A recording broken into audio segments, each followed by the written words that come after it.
Hello, hello. Welcome back to That Mill podcast. My name's Omer. Joining myself today to my left-hand side or right-hand side on the screen is Stephen Jones. Hello, how are you? Yeah, good Omar. How are you? Very well, thank you. We've also got Ben Green. Hello, how are you? Well, good, mate. Long time. How's things? Dream, mate. Good to have you back on.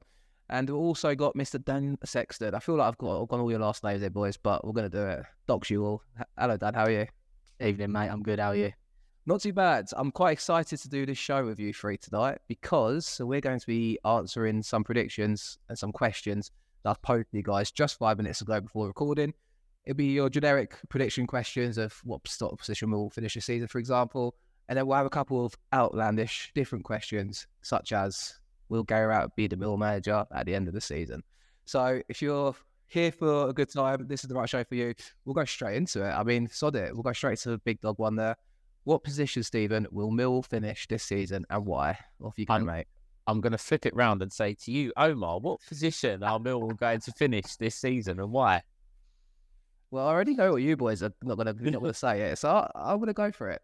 Mill will finish 6th place this season. There you go. And why? Because you boys are all going not top 6. Look, I think the championship, we all know this. We've all discussed it in various different shows and amongst like group chats, and I think a lot of people will share this with us. The championship is going to be difficult this season, much more difficult than it feels like the last few years. I feel like it's a cliched argument, though, because the championship's always difficult to start the season, but some teams always nosedive, some teams always kind of fluctuate up and down. I think we'll be in amongst it. I think realistically, 8th to 12th is probably where we'll finish. But for the sake of this prediction show, Stephen, I'm going to go 6th place, mate. Where do you think we're all going to finish this season? I think you bang on. And now we can all be sensible. Now Omar's made a fool of himself.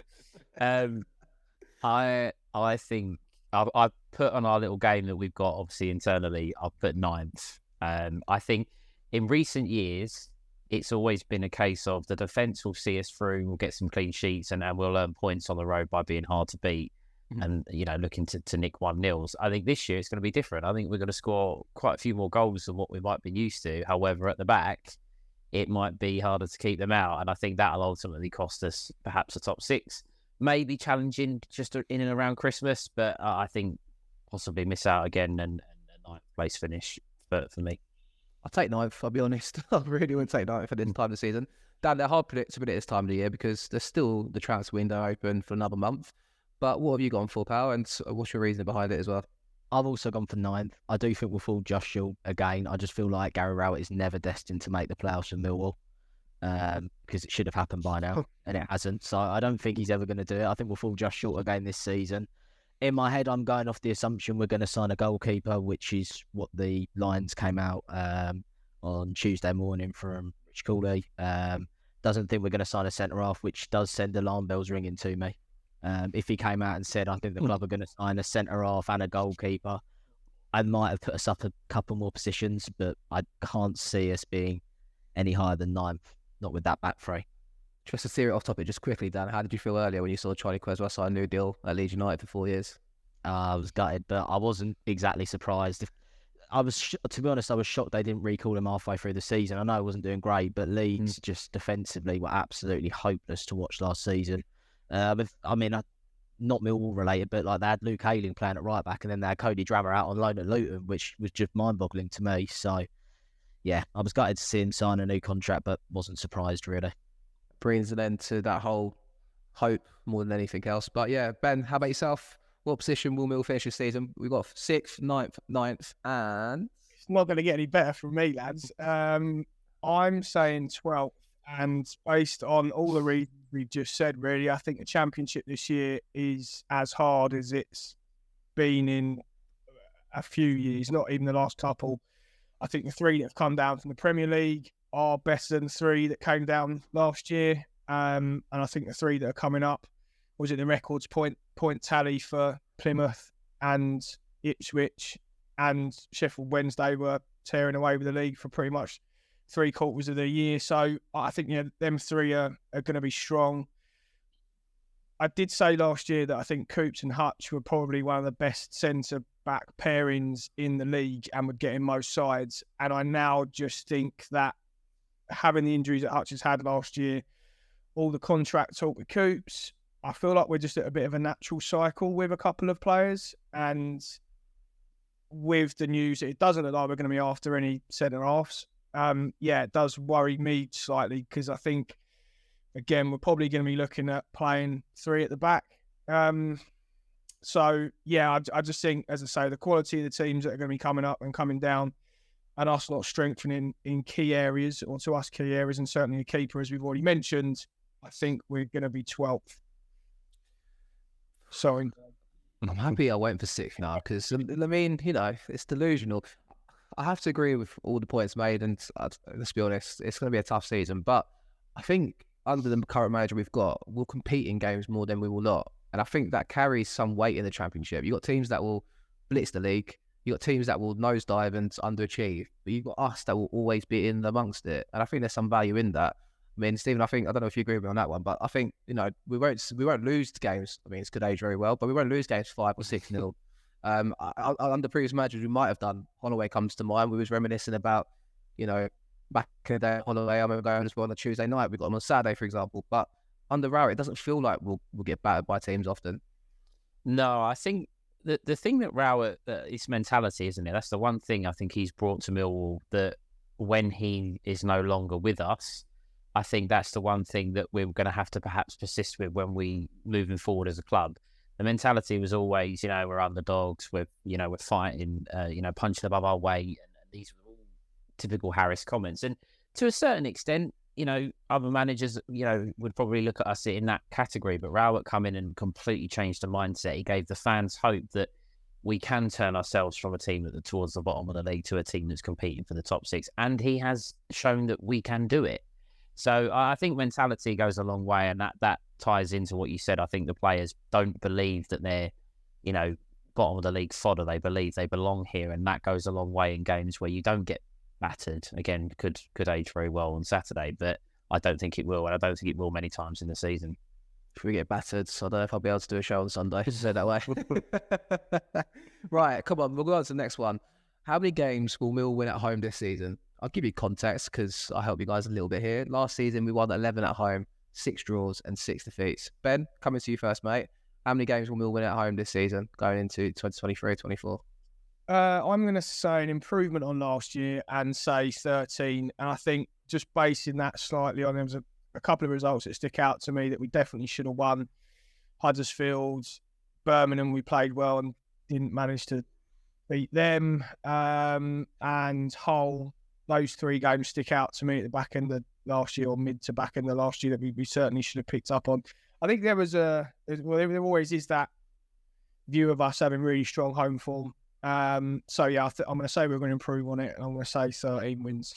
It's interesting, judging by your reactions as pinking out them games, Ben. You're suggesting Millwall won't do a Millwall next season and actually win games we should win. You're discounting that kind of statistic there for Millwall. Yeah, now you've said it. 9.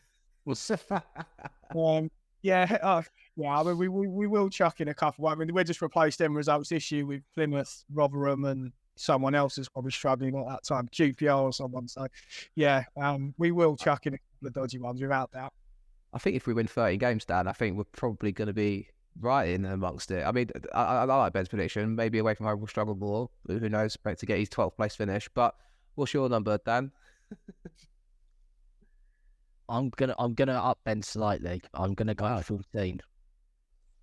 I just think that we've got a few more bigger teams coming down the den this season, which means bigger atmospheres, and we usually quite good value in them. Obviously, against Leeds in particular, we have quite a favourable record against them. So I'm gonna up it slightly. I also think, I've gone us to drop down a couple of places, but I think the standard in the league has gone up. So I think we are going to have to try and pick up more points at home. I was a little bit shocked, actually. I only said 11 wins, to be fair, for last season. Only 6 defeats as well. Maybe that should be changed as well. But I mean, we've done but I'm going to go with 14. I'm going to be bold. Dan touched on the crowds and attendances, obviously, Stephen. And towards the end of the season, we did start to sell out record-breaking crowds at the Den. what's the vibe going to be amongst the crowd come Bristol City at home? Obviously, we know it's going to be quite an emotional day for a lot of people there. Because obviously, we'll do our ceremony for John Berylson, and I'm sure the club will definitely do him justice to that front. But what do you think? What is that home form going to continue? The crowd back in? What's your opinion, Stephen? Well, firstly, I think everyone should go and buy a season ticket if we're going to win 13 or 14 games at home based on what those two have just said, because that looks like it's going to be a good season at the Den. I'm pleased I've already got mine. No, the first game is going to be, I think, in a way, it's the only time where the result, I won't say doesn't matter, but the result will play second fiddle to the occasion and the fact that the Berylson family will be there. To win would be superb. I think it would lift everybody, it would boost everybody, but it's more for the fans and the family to be able to celebrate Berylson. So yeah, that'll be a great day. Sad and emotional, but it'll be a great day for his family, I'm sure. Home form, if our home form isn't good, I often, you worry, how where we're going to end up in the league. I'm going to go a little bit lower than the two boys, but not too far.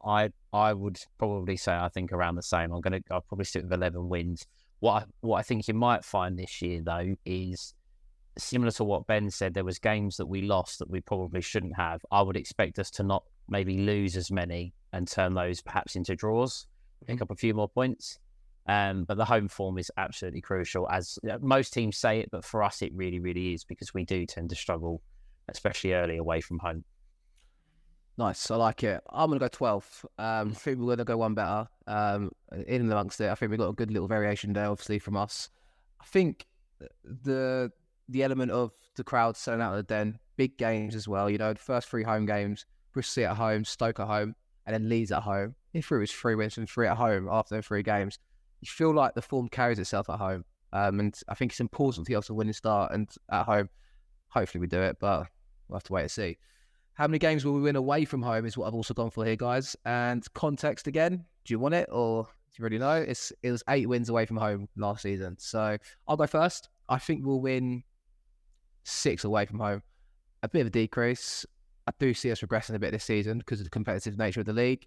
I think we'll go away to the likes of Leeds, and that the atmosphere will obviously bring us into the game, but I think we'll struggle at these sort of clubs. I really do. I really think these sort of games get overrun at times. But yeah, I've gone for 6. Stephen, I'll come back to you. What's your prediction for away wins? When you say that, that's 6 out of 23, isn't it? It's 23 games away from home. When you say it like that, that's really depressing, considering we've all been talking about how many away games we want to go to. Yeah. And if we're only winning 6, that's going to be really depressing. I actually think, 9. Okay. I think we'll go better. Well, I think we'll go better than last year. The reason why I say that is I honestly think in games away from home last year, ones that we all went to, obviously we went some together, but individually as well, and watching streams, there were so many moments where we had chances to win the game and we just couldn't put the ball in the back of the net. I really think Nesbitt is the man to deliver a few more points, especially away from home when you need to nick a goal. So I'll go 1 better, 9 away wins. I've talked myself out of 6. I've gone 7 now. I've changed my mind. 7 is my final answer, guys. Okay. My logic is similar to yours, but I also think on the counter away from home, we will be quite explosive. I don't think we'll do as well as we did last season, basically, but I think we'll have moments where back against the wall and suddenly SA, Nisbet, Watmore, Fleming, if he's still around, these players will make a difference away from home. So there you go. Dan, how about yourself, mate? What's your prediction for away wins? I am going to go with 6. I know you've just bumped it up slightly, but we always start really, really slow away from home as well. I don't want to be kind of pessimistic already, but I kind of feel like you can kind of write off kind of them first few away games kind of almost up until kind of October, to be honest, because we never kind of went away until then. So you can see Stephen's got his head in his hands already at that comment. We never start off massively well, and we start off even worse away. So I think home form's going to be more important for us this season than we are, because I think we're going to regress away from home. Ben, what are you on for, mate? Well, I've just been sat here, just been a bit of a loser. So just based on people's predictions and Dan's predictions, that's going to give us 60 points for my wins. But so out of 20 games, we make last year 68. So we got 20 games to improve on our point tally of last year. 26 games, actually. 26 games. 26. So that's a fucking lot of defeats if we're going to struggle. It's a very long year. But I'm actually going to go well from that because I'm just having a look through the league and we have improved away from home under Rowett. It's been a steady increase, but I'm looking at all these teams and I'm going, I don't think we're going to win there. I don't think we're going to win there. And I'm going to Oh, God. The optimism I'm getting fueled here. I mean, I think I need to be a bit more positive. Let's go with, we're going to match it and we'll go with 8. That's quite a jump. I went from 4 to 7, but yeah, look, I think it's there for us for some shithousery. I don't know, Dan. Though. Like this next year, big games away from home, sit deep. You know, Cooper can't really play a high line with him. Hutchinson can't play a high line with him. Wallace can't play a high line with him. Defenders are going to sit deep, absorb that pressure, and then there's going to be some shithouse away wins. No, I think there'll be a couple. There will be a couple. Yeah, there'll be a couple like that, and I think there will be away games that we win actually kind of based on our quality. Weirdly, you actually kind of look at some of the home games that we kind of struggled in. You know, against the lesser teams, sometimes we actually go to these teams and beat them. So, you know, maybe that might happen again this season. So I think we'll get a couple of shithouse kind of 1-0 away wins. I think we'll get a couple more kind of deserved away wins, but I don't see it being a particularly enjoyable season on the road. Interesting. Okay. Right. 1-word answer to all this next question, guys. Just go bang, bang, bang. Ben, who will be our top goal scorer this season? I think it's going to be unanimous, this one, but Dan? If he stays fit, Nisbet. Stephen? Andreas? No. Kevin Nisbet. You took my one-liner. I was going to go with Mackie or someone. I think we're all unison. If he stays fit, as the caveat, as we all said there, and this we're all worried about, but let's be honest, Nisbet is going to be the key element, I think, for us. Ben, I'm going to check out Bradders. I'm going to say Bradders is going to outdo him then. Go on. I backed Bradders to be top goal scorer last season. So I like Bradshaw, but I can't see the two of them working up top together. Go on, Ben. I'll come to you back on that one, actually. Bradshaw and Nisbet up front together, do you think? Or how's that going to play out this year? Yeah, I think it's going to be totally down to formation, I think, isn't it? If we go with the 4 at the back, he obviously favoured the sort of 10 role with Fleming in behind Bradders last year. I think if we're playing 3 at the back, then it's going to be naturally just them two are going to be playing most of the games. So, look, I think we've got a really decent partnership there and a partnership that I'd probably go back to sort of the Morrison-Greggs, not to that sort of level, but I could see them working like that. I know people said they're two very similar players, but yeah, I'm excited by those two. Bradders coming off obviously his best season for us, and I think we've all been very excited about what we've seen during pre-season with this bit. So yeah, fingers crossed. I think both of them need to stay fit. I think that's the biggest thing for us. Yeah, totally agree with you there. I can't help. We'll not talk about last season, so predicting for this season, but if this bit signed in January, guys, would we have made the playoffs? We're nodding. Ben is agreeing. Dan? Yeah, I think so. At the rate he's performed in pre-season, yeah.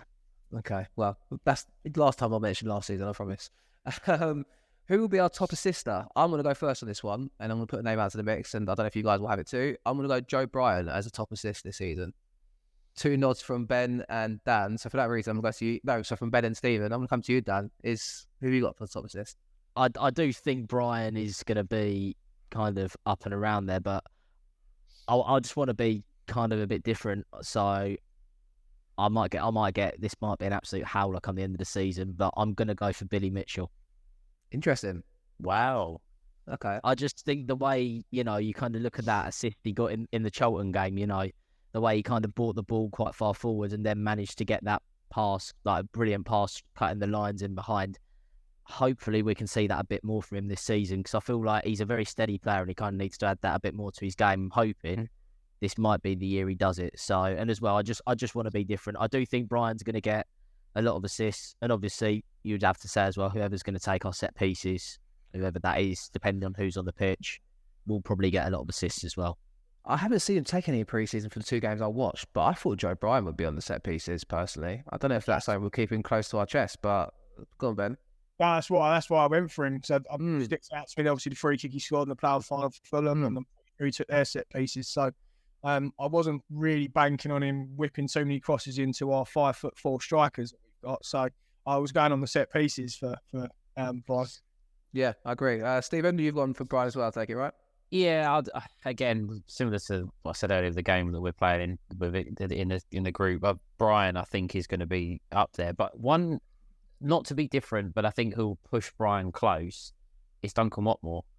I think we've seen enough of him in pre-season that if he's going to play in that number 10 role or have opportunities in that number 10 role or a free role, I think he can really, really hurt teams. And I think he's one to watch for that. But I think Bryan will just, if he's on the set pieces, which I'm working on the basis that he will be, I think Bryan will just will nick that.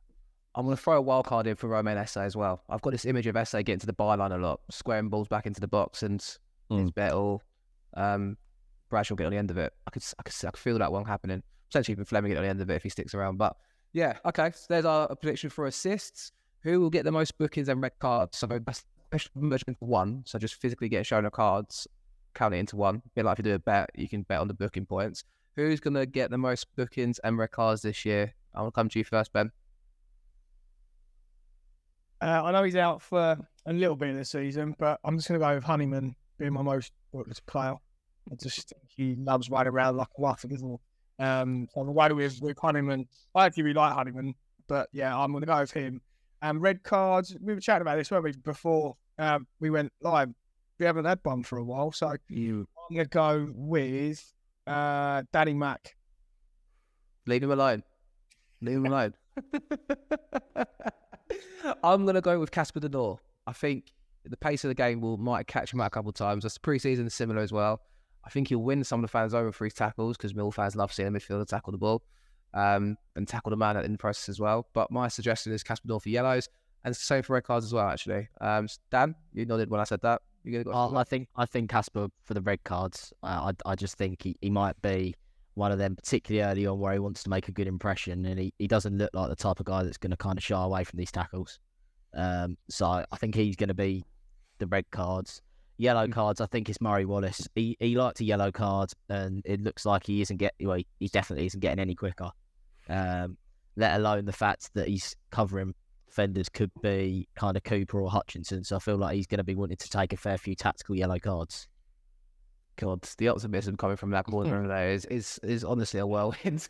Stephen, over to you, mate. Who's your prediction for yellows and red cards? We haven't spoke about this, but Dan's just basically taken exactly what I was going to say. I think Murray Wallace is absolutely nailed on for the most yellows. He just just playing as a centre-back as well, it just concerns me how many times he's going to get called for pace and just hack the guy, whoever it is, down. And I think Casper, again, I think he's going to come in and I think he's going to do really, really well. But you're going to get those big games, your Leeds, your Leicesters, your Southamptons, where I think he's just going to go in and absolutely kill someone, and I don't think he's going to be able to control it. And the fans will love it, they love that. But I just think sometimes he might lose a little bit of control. So yeah, Casper De Norre for the Reds. I like it. Next question: Will Millwall score 60+ goals this season? To give context, I'm just trying to work out now, but this stat site's a bit interesting. I've got 31 sevens, 38, and I've 50. So 57 goals we scored in the league last season, if I'm not mistaken. Will Millwall score 60+ goals next season? Over to you, Stephen. Yes, absolutely. No doubt whatsoever. But if you ask me how many we're going to concede next to it, I'm concerned. So, but we will score 60+ goals next year. Ben, how many goals will Millwall score next season, mate? 60+ or more?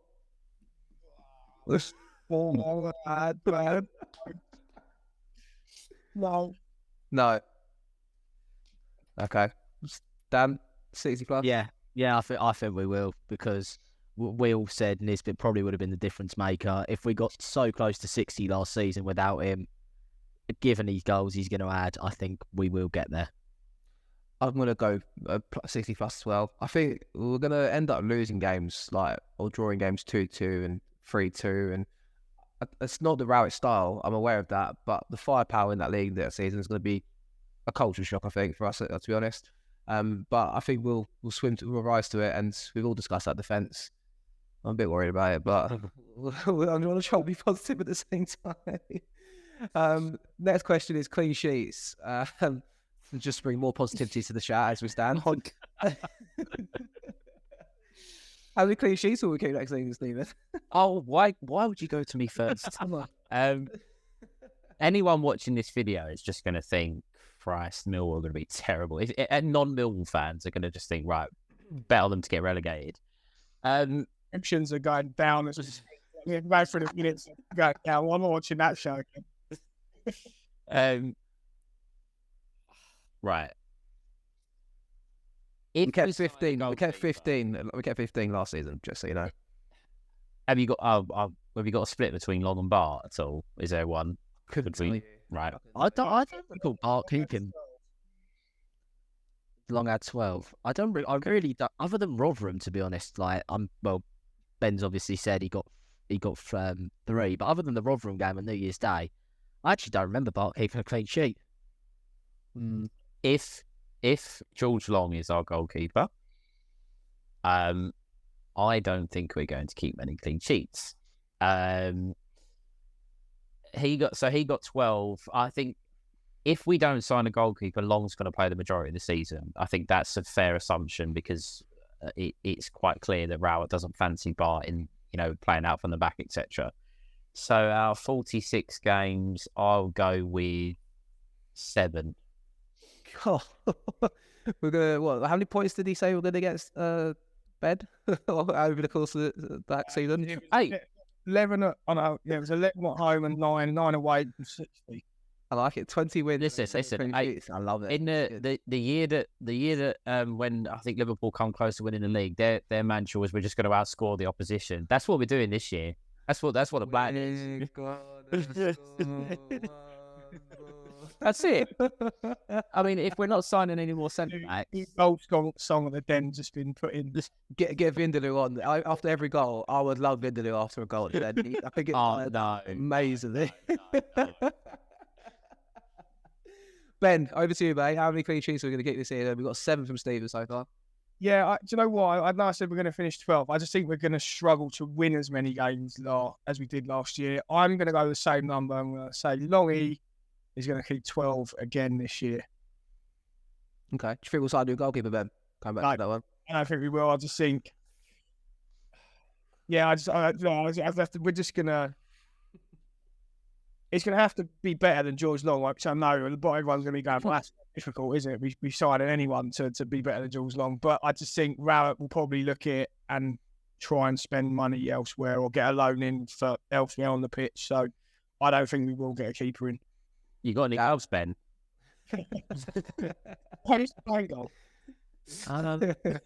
So yeah, I mean, just the context, Danny. He's obviously Ben's mentioned there about trying to spend money elsewhere. Would you rather centre half come in or goalkeeper first before you give your prediction? You have a choice. There's a question. Given we do have centre half options, listen, I might get pelters for this. I'm going to say I think we don't just need to move on from Long. I also think we need to move on from Bart. He's now 35, 36, coming out of his prime, hasn't played first team football for a year.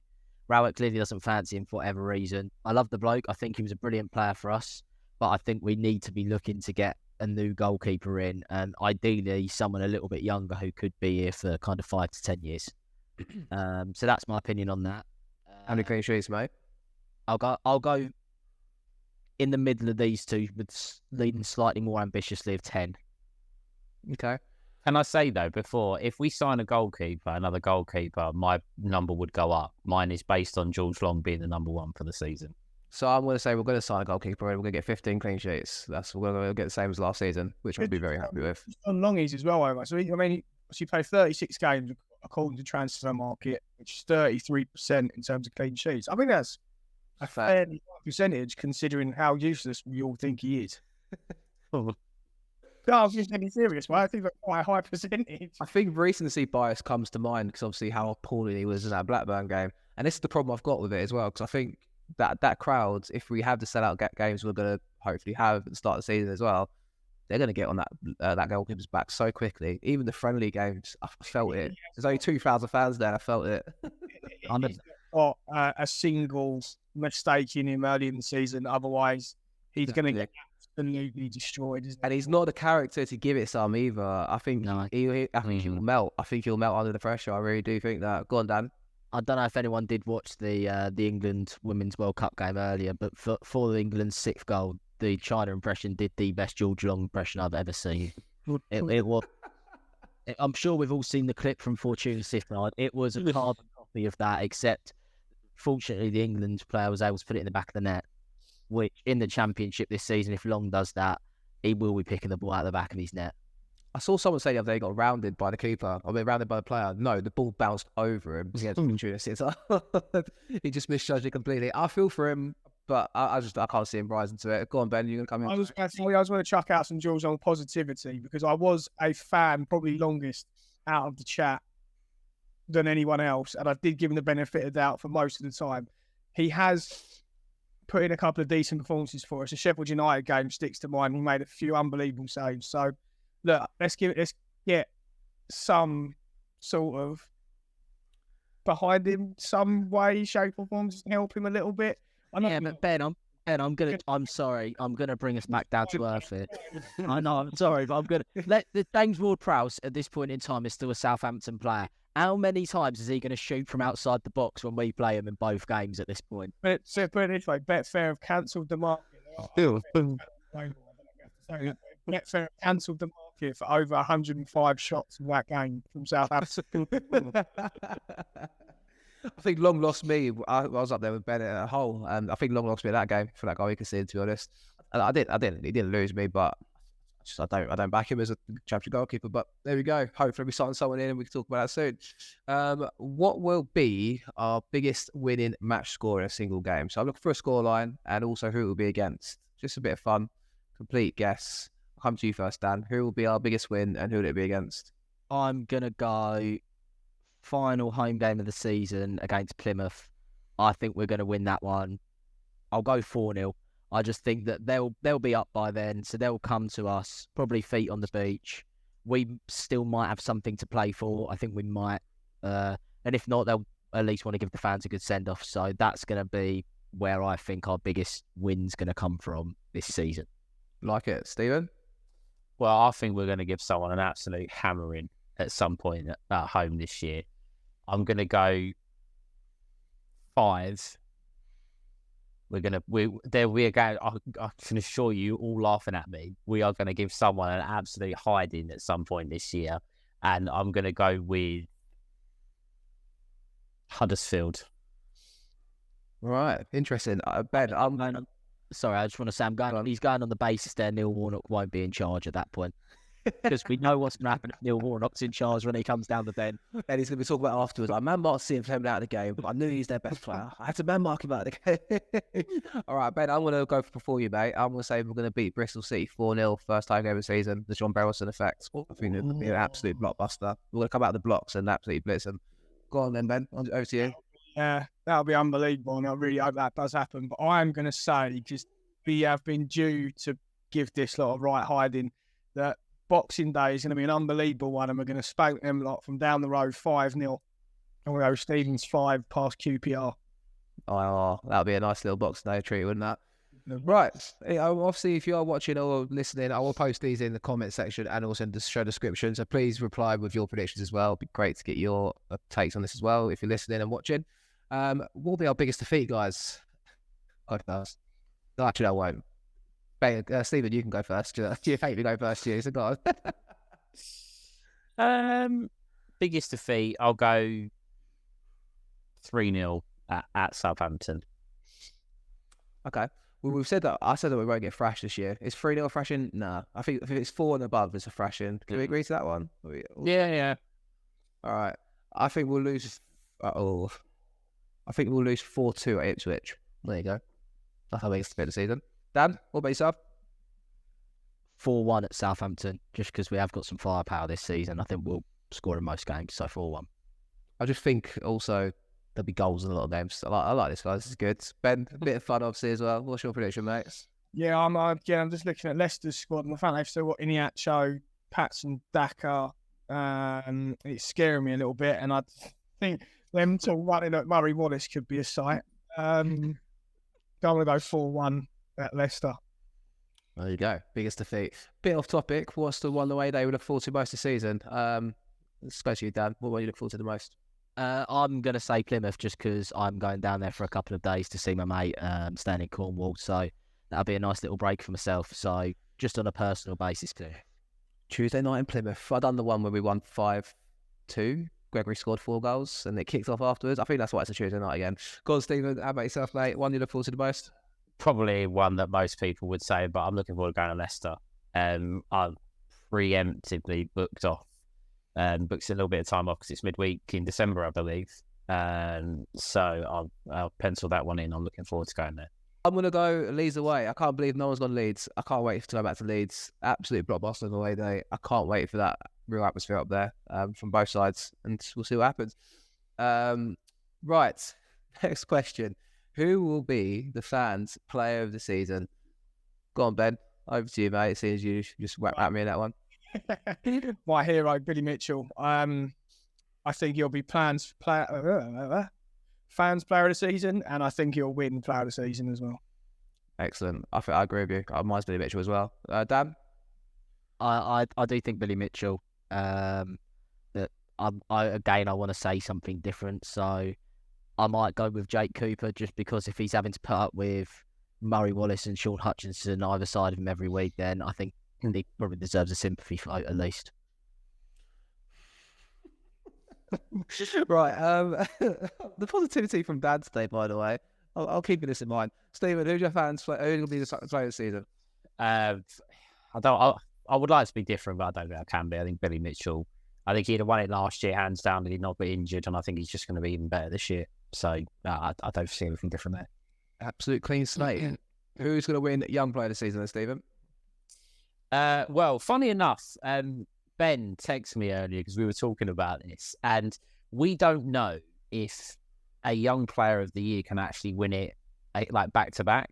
This is voted for by the manager, isn't it? So they pick, and I guess they could, but I'm working on the assumption that maybe not, that they wouldn't pick the same player 2 years in a row. And I think Amaku is going to have a really, really strong impact on the squad. So I think the obvious for most people would be SA, but I think Amaku is going to be a bit of a bright spot for us this year. I like it. I like it a lot. Dan, who's going to be Young Player of the Season for you, pal? I am going to go with SA, but I'm very much looking forward to seeing, hopefully, SA and Amaku light up the pitch whenever they play together. I think it's going to be a great combination, both of them running down the wing. I think they're going to have fullbacks terrified. Ben? Yeah, same reasons as Stephen. I'm going to go with Amaku. Interesting one, though. Does anyone know if you can be voted no season? No, I couldn't tell you, to be honest. I feel like maybe Billy Mitchell won it 2 years in a row. I might be wrong. Yeah. It might have been already. Yeah. So with Amaku. And then the last question, guys. This is the best one, I think.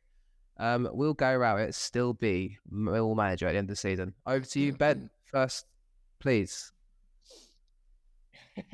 I don't feel like I've been overly positive tonight, and my answer here isn't probably. Well, I don't know. Some fans might think this is a good thing. I don't think he will be Millwall manager at the end of the season, and I just think that's going to be because I think naturally as a fan base, as well as he's done, and I don't think people can really say otherwise. I do think he has done well as a Millwall manager. I think naturally expectations go up. I think this year we've said it a few times now. The league's is as hard as it's been, as long as we can all remember. So I just don't think we're going to achieve what he would like us to achieve, what the fans, or most fans probably expect us to achieve. So I could just see him, I don't know, maybe January or something like that. If we're not doing as well as we possibly could be, saying that I've taken Millwall as far as I can, want a new challenge. And I've said it a few times now, it might even be a case of a bigger club, bigger budget comes in for him, and he wants to move back up to the Midlands or towards the north. So yeah, I do feel, and again I said it earlier with the players, it might just be that cycle now. I hope he does stay. Just a caveat with that, I would like him to stay, but I don't think he will. Stephen, what do you reckon on that one? I mean, I personally agree a little bit with Ben. I think, I think Rowett, I don't think Rowett's itching for an exit, but I do think how much longer can he still be the Millwall manager for, as well, as a kind of something in my head a little bit. I don't know what you think. One of the big questions I don't think anyone or people may not have thought about is the fact that we've got a new owner. Berylson was very, very loyal to his managers. He did it with Holloway, did it with Harris, and now Rowett. So, the new obviously it's his son, so he's probably going to have a very similar, ways about him. But he's his own man, and he might look at it at Christmas and go, "No, it's not working. Sorry, I'm gonna make a change." I am gonna go against perhaps what I've just said there and say that if it isn't going well, I think that the new chairman won't hesitate to get rid. But I think he will stay. I think he'll go at the end of next season, because I think what will happen, we'll be competing again. He'll get us in a position again to perhaps be in and around the top 6, probably fade away a bit earlier this time, and then go, I don't think I can take the club further anymore. And that'll be that. Is there an argument here? I like your points there, Stephen, but is there an argument down perhaps maybe we start the season very well and then someone like Southampton don't, and Russell Martin goes? Bad example, because I think he'll be quite secure there. But maybe Brown gets a job from Leeds. I don't know. Let's throw that out there. Maybe he's itching to go elsewhere. What do you reckon, Dan? Yeah, I would say based on his style of football, which, it isn't the most attacking minded. If he was to leave for a bigger club, I think it would be because we've started okay and said bigger club hasn't, and it's also closer to the Midlands where he's from. I was a little bit surprised, I think, when he, did stay on. I thought he might have gone based off Blackburn. You know what? I think I've had enough here. That was my best shot. But then obviously with what's happened in the summer, he probably wants to give it one last shot for the club. Do I think he'll be our manager for the final game at Swansea? Yes. Do I think he'll be the manager that starts the 2024-25 season off in the dugout? No. It's an interesting topic too. I'm sure there'll be highs and lows of season, and we'll be discussing all sorts of like palpitations and we'll be receiving from Gary Rowett. But yeah, I think that is probably everything for today, and that is all the predictions I've got for you guys. Thank you for doing it on the spot. Ben, you're smiling away over there, mate. You all right? I just really enjoyed it, mate. It was really good fun. Yeah. Really I'm just glad to hear that. Go on, Steve. Just put in, for anyone that's listening, probably more on YouTube, if you can just put in the comments, rank 1 to 4. So 1 being who's absolutely waffling, and 4 being who's the most negative out of the group, and just put us in order, because I'm sure there'll be some people listening to us going, "What are they talking about?" for the most negative. Yeah, there's 1 to 4, and there's Dan down in hell because he's just he's absolutely blasted to come tonight. But yeah, thanks guys for joining me, and thanks everyone for listening and watching. Ben, thanks for coming on. Dan, thanks for coming on, and Stephen, thanks for coming on, chaps. Much appreciated. We'll be back on Friday to preview the first game of the season away at Middlesbrough. Thanks for tuning in, guys, and be sure to like the video and leave a comment below and leave your own predictions. Thanks for watching. See you soon. Bye-bye.